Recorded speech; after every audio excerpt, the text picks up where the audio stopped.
Hey McGinn, welcome back to our read alouds. It's good to see you. It's Mr. Lohn, and even though I'm reading from a different place today, it's always good to be with you. Sometimes you just have to squeeze things in when you can, and so today I'm doing the read aloud from the car because I'm waiting for my kids to get done different types of activities, karate and dance. So bear with me. Hopefully this works out. We're going to read a fun little story that just came to the library. It is by the Fan Brothers, and it is called It Fell from the Sky. And here we go.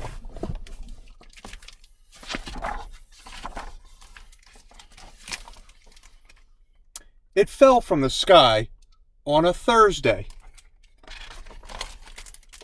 Ladybug was perched on a leaf when it landed. I had a very good view. It bounced 3 times, then rolled to a stop, she said. The inchworm insisted it only bounced twice. Everyone agreed it was the most amazing thing they had ever seen. Remarkable, said the walking stick. He was happy to find something even stranger than himself in the garden. A frog assumed it was a gumdrop. He didn't like how it tasted. The dung beetle tried to roll it, but it was too heavy. The stink bug doubted that it fell from the sky at all. He thought it might have grown from the ground like a flower.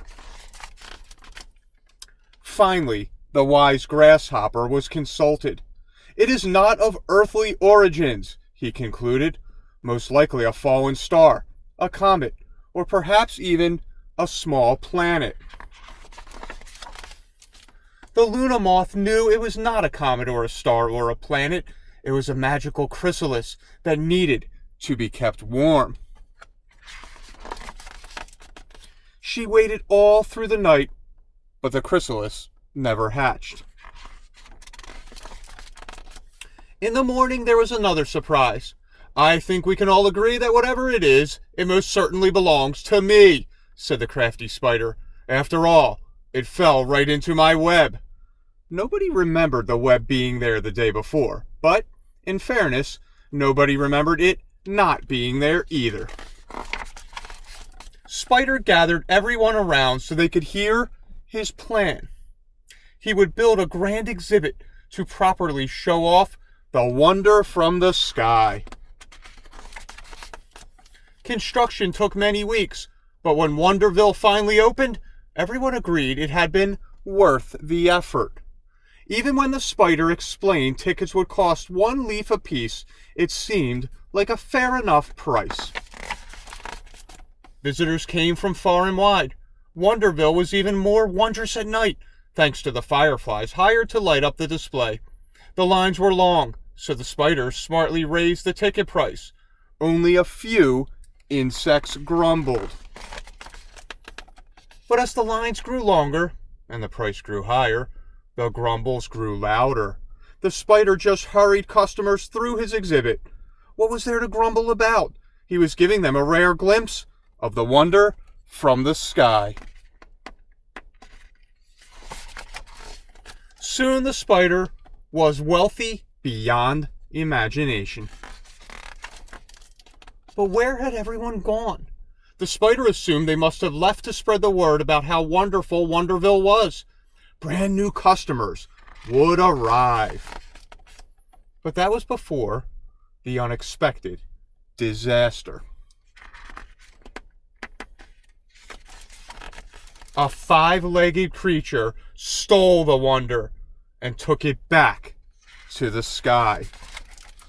The spider was all alone. There was no one to help him rebuild. In the weeks that followed, some of the insects returned to the garden. Flowers grew back, and the long grass covered the flattened anthills. No one paid Spider much mind. It was as if Wonderville never existed. The night, as it sometimes does, shared a secret. He gazed up at the sky and the stars shone down. They didn't hide their light from anyone, not even a selfish spider. He knew what he needed to do. Luckily, there is no creature more patient than a spider. High up in the flowers, he spun and spun.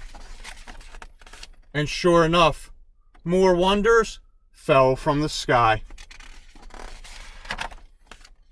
Everyone agreed it was the most amazing thing they had ever seen. Especially the spider. So McGinn, I hope you enjoyed that read aloud. I hope you enjoy just any of the books you pick up. Always look for something that makes you smile, that gets you interested. We'll be back with another read aloud tomorrow. Always great being with you. Have a good night.